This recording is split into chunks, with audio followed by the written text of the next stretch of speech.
December 25, 1989. While families across the world opened presents and celebrated Christmas, Romanian state television interrupted its programming with footage that would shock the nation and the world. Two bodies lay against a concrete wall, riddled with bullets. They belonged to Nicolae and Elena Ceausescu, the couple who had ruled Romania with an iron fist for over 2 decades. The broadcast lasted only minutes, but it marked the end of one of Eastern Europe's most repressive regimes in the most dramatic way possible. How did a leader who once commanded absolute power end up executed on Christmas Day, with cameras rolling? The answer lies in a story of unchecked ambition, brutal oppression, and a revolution that spiraled beyond anyone's control. Nicolae Ceausescu didn't start as a dictator. He began his political life as a young communist activist in the 1930s, arrested multiple times for his involvement in illegal party activities. Born into poverty in 1918 in a small village, he had limited formal education, but possessed something more valuable in the communist movement: unwavering dedication to the cause and a talent for political survival. When the communists took power in Romania after World War II, Ceausescu climbed the party ladder steadily. He married Elena Petrescu in 1947, a union that would prove significant, not just personally, but politically. Elena was ambitious, perhaps more so than her husband in some ways, and she would eventually become one of the most powerful women in the communist world. By 1965, Ceausescu had maneuvered himself into the position of General Secretary of the Romanian Communist Party. He was 47 years old and seemed at first like a breath of fresh air. In his early years of leadership, he made moves that surprised both his own people and the international community. He refused to participate in the Soviet-led invasion of Czechoslovakia in 1968, publicly condemning the action. This defiance of Moscow made him popular at home and earned him respect in the West. Western leaders saw him as a maverick communist, someone they could work with. He visited the United States in 1970, meeting with President Richard Nixon. Queen Elizabeth II welcomed him to Britain. He received loans from Western banks and was treated as a valued diplomatic partner. For Romanians, these early years brought a sense of national pride. Their leader stood up to the Soviet Union.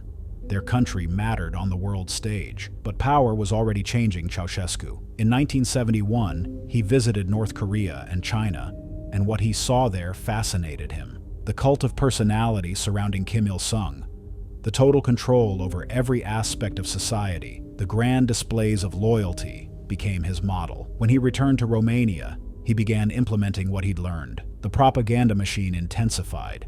His image appeared everywhere.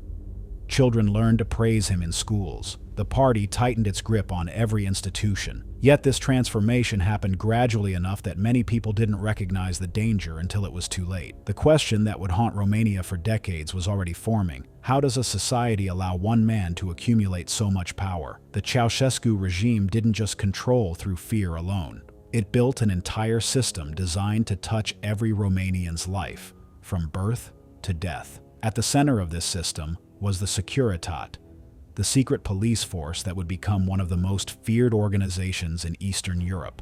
The Securitate employed hundreds of thousands of people, both official agents and unofficial informants. Neighbors spied on neighbors.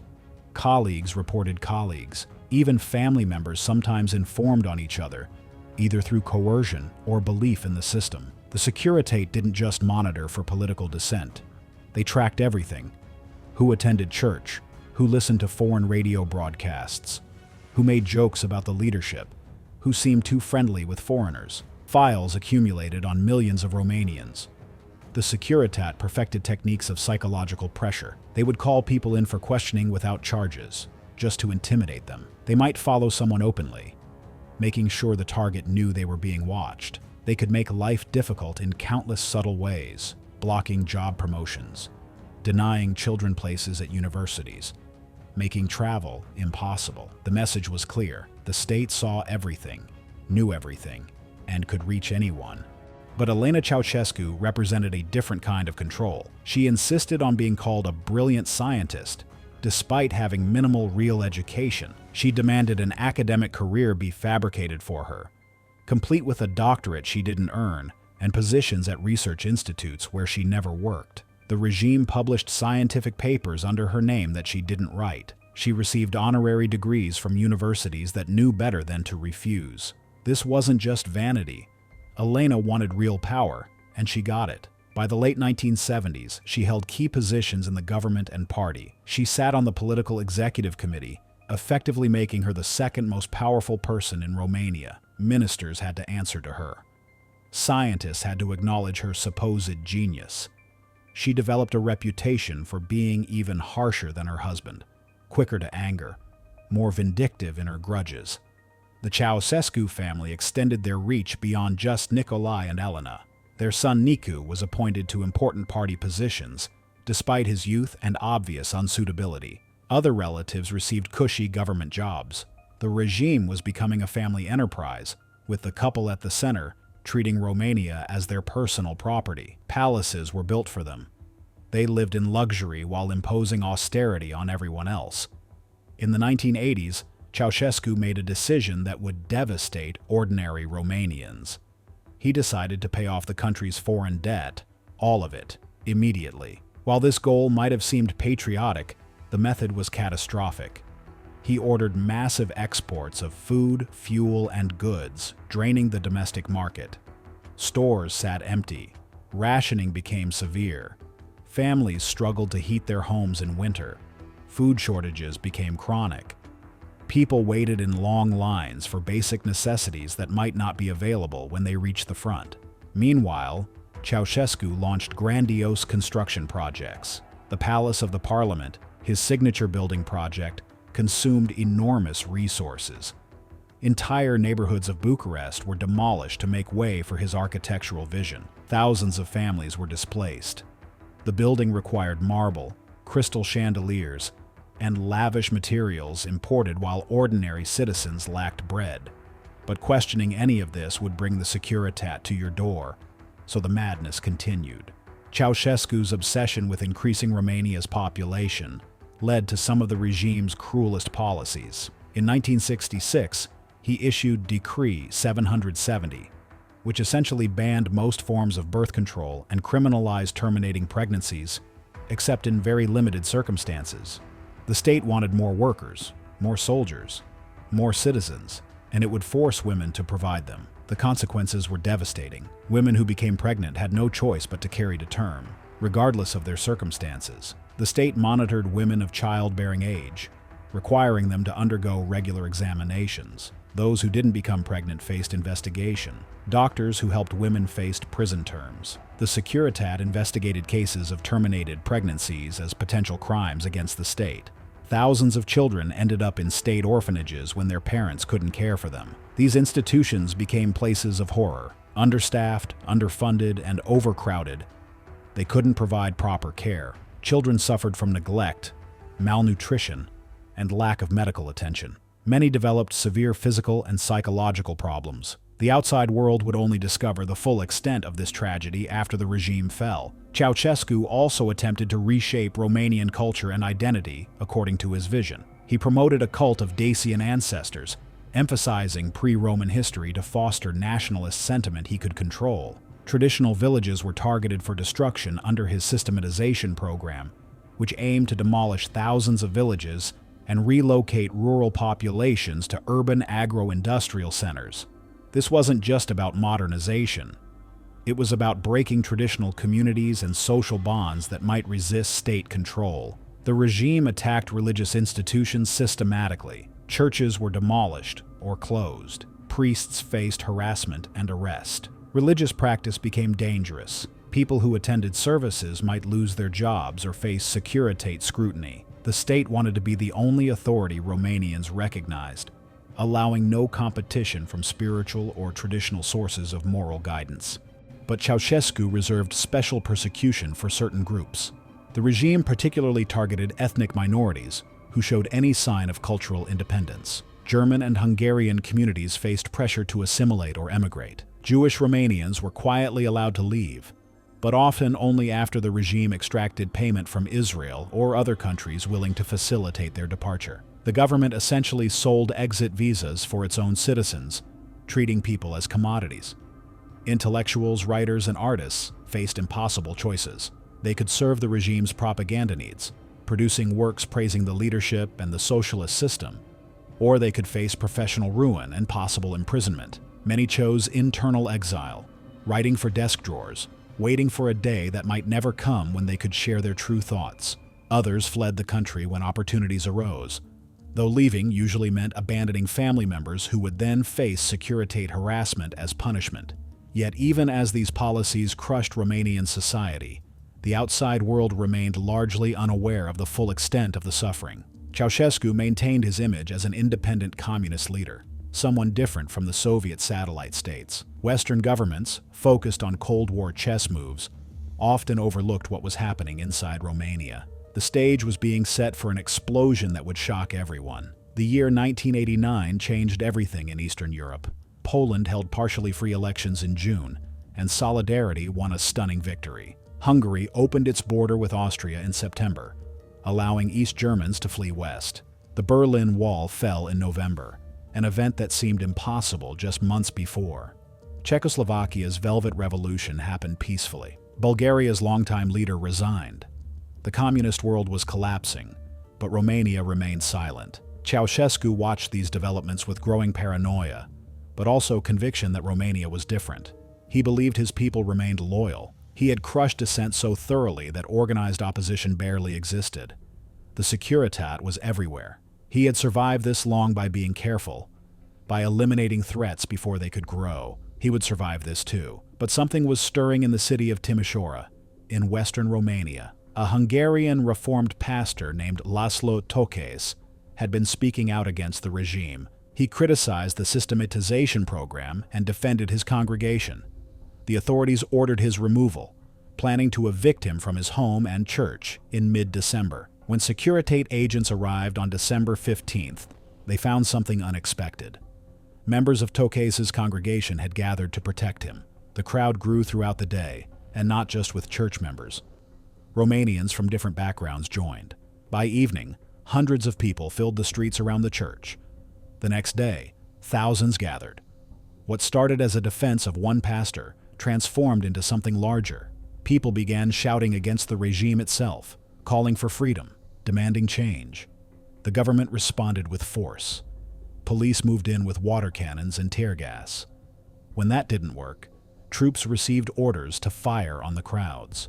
The shooting happened at night, in chaos and confusion. Bodies fell in the streets. The exact number of casualties remains disputed, but dozens died that night, possibly more than 100. The regime declared a state of emergency in Timișoara.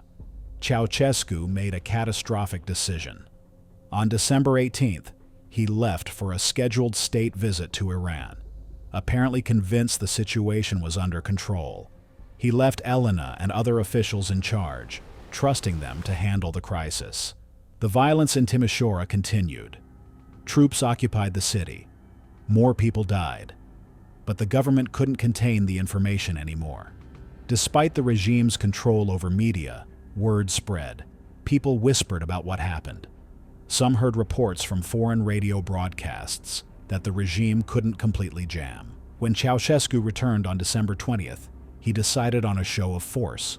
He would hold a mass rally in Bucharest on December 21st, broadcast live on state television. Tens of thousands of people would be assembled in front of the Central Committee building. They would cheer him. They would show the world that Romania stood united behind their leader. The cameras would broadcast loyalty and strength. It was the same formula that had worked for decades.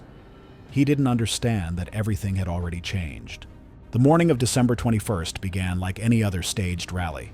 Thousands of people filled the square in front of the Central Committee building. Workers had been bussed in from factories, given small flags to wave, told where to stand. They knew their role. They'd done this before. State television cameras positioned themselves for the best angles. The broadcast would go live across the entire country. Ceausescu appeared on the balcony, Elena beside him. Other officials arranged around them in their usual positions. He began his speech with the standard formulas. He talked about achievements, about enemies who wanted to destroy Romania's independence, about the glorious future ahead. The crowd responded with rehearsed applause. Everything seemed to be going according to script. Then something happened that nobody had planned for. A disturbance broke out somewhere in the crowd. The exact cause remains unclear. Some say it started with young people shouting. Others claim it was an explosion or firecracker that startled people. But whatever sparked it, the crowd began to shift. The television cameras captured what happened next, broadcasting it live to millions of Romanians. Ceausescu stopped speaking, confused. His expression changed. For the first time in public memory, he looked uncertain. He raised his hand, trying to calm the crowd. The television showed him saying something about offering to increase wages, trying desperately to regain control. But the disruption spread. More people began shouting. The spell that had kept an entire nation silent for decades was breaking in real time. The broadcast cut away suddenly, but it was too late. People across Romania had seen something they'd never witnessed before. Their leader looking weak, vulnerable, unable to control a crowd. The image of absolute power had cracked. Ceausescu continued his speech after the interruption was brought under control, but the damage was done. Everyone had seen that brief moment of chaos, that flash of fear in his eyes. By that evening, crowds gathered in Bucharest spontaneously. These weren't organized demonstrations. People simply came out, drawn by something they felt but couldn't quite name. The protests grew through the night. The regime responded as it always had, with violence. Security forces fired on crowds. People died in the streets of Bucharest. But this time, the violence didn't stop the protests. It fueled them. Through the night of December 21st and into December 22nd, the situation spiraled beyond anyone's control. More people joined the protests. Soldiers began defecting, refusing orders to shoot civilians. Some units of the army actually joined the protesters. The defense minister, Vasile Milea, died in circumstances that remain disputed. The official story claimed he took his own life. Protesters believed Ceausescu had him killed for refusing to order troops to fire on civilians. Either way, his death signaled that the military's loyalty to the regime was collapsing. By midday on December 22nd, the crowd had grown massive. They surrounded the Central Committee building. Ceausescu appeared on the balcony again, trying once more to address the people. The crowd booed. They shouted at him. Someone later described his face in that moment as showing pure incomprehension. This wasn't supposed to happen. The security apparatus he'd built was failing. The loyalty he'd demanded was evaporating. His world was ending, and he couldn't understand how it had happened so quickly. Ceausescu and Elena fled the Central Committee building by helicopter from the roof. The pilot, whose name was Vasile Maluțan, took off amid chaos. Gunfire rang out below. The Ceausescus had brought along several officials, but even in escape, Nicolae maintained his delusion of authority. He ordered the pilot to head to various locations, still believing he could rally support, that loyal forces would protect him. The helicopter landed first at a government facility, but the reception was not what Ceausescu expected. He made phone calls trying to reach military commanders, party officials, anyone who might help. Nobody came. Some pretended they hadn't received his orders. Others hung up on him. The structure of loyalty and fear he'd built over decades collapsed in hours. The pilot, seeing the situation deteriorating, convinced them to leave that location. They flew to another spot, then another. Finally, the helicopter landed on a road. The pilot claimed there were problems with the aircraft, that they couldn't fly safely anymore. Whether this was true or whether he simply refused to continue flying, a man who had already lost power, remains unclear. The Ceausescus commandeered a car from citizens on the road. They drove through the countryside, two elderly people in expensive clothes looking increasingly desperate and out of place. They ended up at an agricultural facility.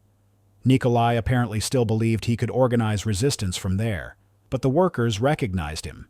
Someone called the local police. By evening on December 22nd, less than a day after fleeing Bucharest, Nicolae and Elena Ceausescu were under arrest. The couple who had commanded absolute power over 23 million people were now prisoners. The new provisional government forming in Bucharest faced an immediate problem. Ceausescu's capture became public knowledge quickly. Fighting continued in the streets. Securitate units remained loyal to the fallen regime, or simply fought on out of fear of retribution. Nobody knew how many Securitate officers there were or where they all were. The paranoia and secrecy that had made the Securitate so effective now made them impossible to quickly neutralize. A decision was made at the highest levels of the new government. Nicolae and Elena Ceausescu would face trial immediately. The government announced they would be tried by an extraordinary military tribunal. The charges included genocide, destroying the national economy, and attempting to flee the country with over $1 billion in stolen funds.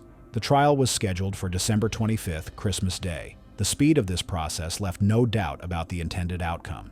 On Christmas morning, 1989, Nicolae and Elena Ceausescu were brought before a makeshift military tribunal in a small room at a military base in Târgoviște. The location was kept secret for security reasons. The tribunal consisted of military officers. A prosecutor presented charges. 2 defense attorneys were appointed, though they had minimal time to prepare and limited ability to mount any real defense. The trial lasted approximately 1 hour. It wasn't a judicial proceeding in any normal sense. The tribunal had already decided the verdict before the defendants entered the room. The purpose was to create a legal framework, however thin, for what was about to happen. The Ceausescus were allowed to respond to charges, and their responses were recorded. Nicolae Ceausescu refused to recognize the court's authority. He insisted that only the Grand National Assembly had the right to try him. He claimed he was still the legitimate president of Romania. He demanded to know by what authority these officers presumed to judge him. Elena echoed his defiance, though her responses were often more emotional, at times angry, at times confused. She still addressed her husband by his title, still maintained the pretense of authority. The prosecutor read the charges. Genocide. Responsibility for the deaths of over 60,000 Romanians during the regime. Destroying the national economy through ruinous policies. Attempting to flee with stolen state assets hidden in foreign bank accounts, undermining state power. The list went on. For each charge, the Ceausescus denied everything. Nicolae insisted his policies had benefited Romania. He claimed the protesters were foreign agents. He refused to answer specific questions about bank accounts or stolen money. The defense attorneys made minimal effort. One would later explain that they believed refusing to defend the couple would have invalidated the trial, so they went through the motions while offering no real defense. They asked a few questions but mounted no serious challenge to the charges. The proceeding had the form of a trial but lacked any real substance of justice. The tribunal retired briefly to deliberate. When they returned, they announced the verdict: guilty on all charges. The sentence: death by firing squad, to be carried out immediately. The Ceausescus were asked if they wished to appeal. Nicolae said he would not appeal to an illegal court. Elena seemed not to fully comprehend what was happening. The couple was taken from the room. The execution happened in a courtyard outside the building where the trial took place. A concrete wall served as a backdrop. Nicolae and Elena Ceausescu were brought out. Their hands were tied. Accounts from those present describe the couple's final moments differently, with details varying based on who tells the story and when they told it. A firing squad assembled, made up of volunteer soldiers and paratrooper officers. More men volunteered than were needed. The commander selected the team. They positioned themselves at a distance from the wall. The Ceausescus were positioned against the wall. Nicolae reportedly began singing the Internationale, the communist anthem. Elena called out to the soldiers not to shoot. The order was given to fire. The squad shot both Nicolae and Elena simultaneously. More than 100 rounds hit their bodies, far more than necessary. The soldiers continued firing even after the couple had fallen. Some accounts suggest this wasn't just about execution, but about rage, about releasing years of repressed anger and fear. The bodies lay against the wall, their expensive clothes torn and bloodied. Video cameras recorded everything. The footage would be edited and broadcast on Romanian television later that same day. The images were grainy, the recording shaky, but the message was unmistakable. Nicolae and Elena Ceausescu were dead. Their regime was finished. The bodies were wrapped and taken away. They would eventually be buried in a military cemetery, though the location was kept secret initially to prevent their graves from becoming rallying points for any remaining supporters. The broadcast of the execution footage on December 25th shocked Romania and the world. State television showed the bodies, the wall, the aftermath. For Romanians who had lived under the regime's control, the images provided proof that the nightmare was really over. The couple who had seemed untouchable, who had dominated every aspect of life for so long, were gone. But the broadcast also troubled many people, both inside Romania and internationally. The immediate aftermath of the execution brought a strange mixture of relief and unease. Fighting in Bucharest died down quickly once news of the execution spread. Securitate units that had continued resisting the new government largely gave up. Whether they were truly fighting to restore Ceausescu or simply didn't know what else to do became irrelevant. The symbol of their authority was dead, publicly and undeniably, but questions arose almost immediately. Why the rush to trial and execution? The new government led by Nicolae and Ceausescu claimed it was necessary to stop the bloodshed, that only the Ceausescu's deaths would end the resistance. Critics argued that the quick execution served another purpose, silencing the couple before they could reveal embarrassing secrets about who had supported them, who had benefited from the regime, who had blood on their hands besides just Nicolae and Elena. Many of the people who took power after the Ceausescus had been part of the communist system themselves. They had held positions in the party, benefited from the regime's structure. The revolution created an opportunity to rebrand themselves as reformers, while removing the people most likely to contradict that narrative. A lengthy trial would have allowed the Ceausescus to name names, to describe how the system really worked, to implicate others. A quick execution prevented that. The death toll from the December 1989 events remained disputed. The initial claims of genocide involving 60,000 deaths were exaggerated. The actual number of people who died during the uprising was closer to 1,100, which is still a tragic loss, but nowhere near the genocide charges suggested. Many of those deaths occurred in the confused fighting after the Ceausescus fled, when it was unclear who was fighting whom or why. The Securitat's deliberate structure of compartmentalized information meant that even years later, some aspects of what happened remained murky. International reaction to the execution was mixed. Many condemned the summary nature of the trial and the immediate execution. Human rights organizations criticized the process as a violation of basic legal principles. Others, including some Romanian intellectuals and ordinary citizens, believed the couple got what they deserved after decades of cruelty. The debate reflected larger questions about justice, revenge, and how societies deal with former dictators. Romania's transition from communism proved difficult and prolonged. The country struggled economically through the 1990s. Many former communist officials retained power or found ways to profit from the transition to a market economy. The Securitate files remained sealed for years, protecting those who had collaborated with the regime. True accounting of the past took decades and remained incomplete. The orphanages that the decree on birth control had filled with unwanted children became international news after the revolution. Foreign journalists and aid workers documented the horrific conditions. Thousands of Romanian children were adopted abroad in the following years. Romania worked to reform its child welfare system, but the damage of those policies affected an entire generation. Many of those children still live with the physical and psychological consequences. As for the execution itself, opinions in Romania remained divided even decades later. Some viewed it as necessary justice, a symbol that the old regime was truly finished. Others saw it as a missed opportunity for a proper trial that might have fully exposed the regime's crimes and established a stronger foundation for democratic justice. The footage of those final moments, recorded and broadcast, became historical document and trauma simultaneously. The Ceausescu's bodies were eventually exhumed in 2010 for DNA testing to definitively prove their identities, ending speculation that the execution had somehow been faked. The tests confirmed what most people already knew. The couple was reburied, and their graves have since become an odd pilgrimage site. Some visitors are historians or curious tourists. Others are elderly Romanians who remember the regime with strange nostalgia, focusing on perceived stability while forgetting the oppression. Romania joined NATO in 2004 and the European Union in 2007. The country has developed democratic institutions, though corruption and political instability have remained challenges. The generation that grew up entirely after the revolution knows the Ceausescu era mainly through stories, documentary footage, and the physical scars still visible in Romanian cities, where neighborhoods were demolished for his megalomaniacal building projects.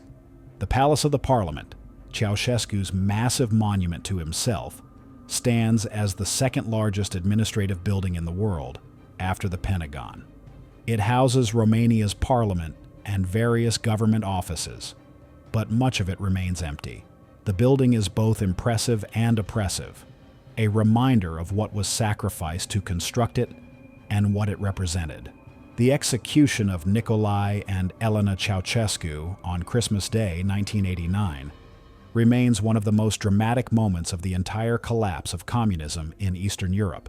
Unlike the negotiated transitions in Poland and Hungary, unlike the peaceful Velvet Revolution in Czechoslovakia, Romania's revolution was violent and chaotic. The live television broadcast of the trial and execution was unprecedented, a stark symbol of how completely the old order had fallen. The speed of the couple's fall from absolute power to execution was remarkable. 4 days passed from the rally that went wrong to their deaths. 4 days from standing on that balcony, commanding what they thought was a loyal crowd, to lying dead against a concrete wall. The machinery of fear they'd built for decades evaporated in hours once people stopped being afraid. Looking back, the execution raises uncomfortable questions about justice and revenge, about how societies handle transitions from dictatorship to democracy, about whether summary execution of former leaders prevents closure or provides it. Romania's experience suggests there are no easy answers. The Ceausescu's deaths didn't automatically heal the trauma of their regime, or provide simple justice for their victims. The children forced into existence by the birth control ban, the families destroyed by Securitate persecution, the neighborhoods demolished for construction projects, the years of poverty and deprivation while the leadership lived in luxury. All those wounds couldn't be healed by a firing squad. Justice required more than execution. It required truth, acknowledgement, and the patient work of building something better. The question posed by the title remains: why did Romania execute its dictator on live television? The practical answer involves the chaos of revolution, the desire to end resistance, and the need to prove definitively that the old regime was finished. The deeper answer involves rage, fear, and the human desire for symbolic justice. The broadcast wasn't just about showing that the Ceausescus were dead.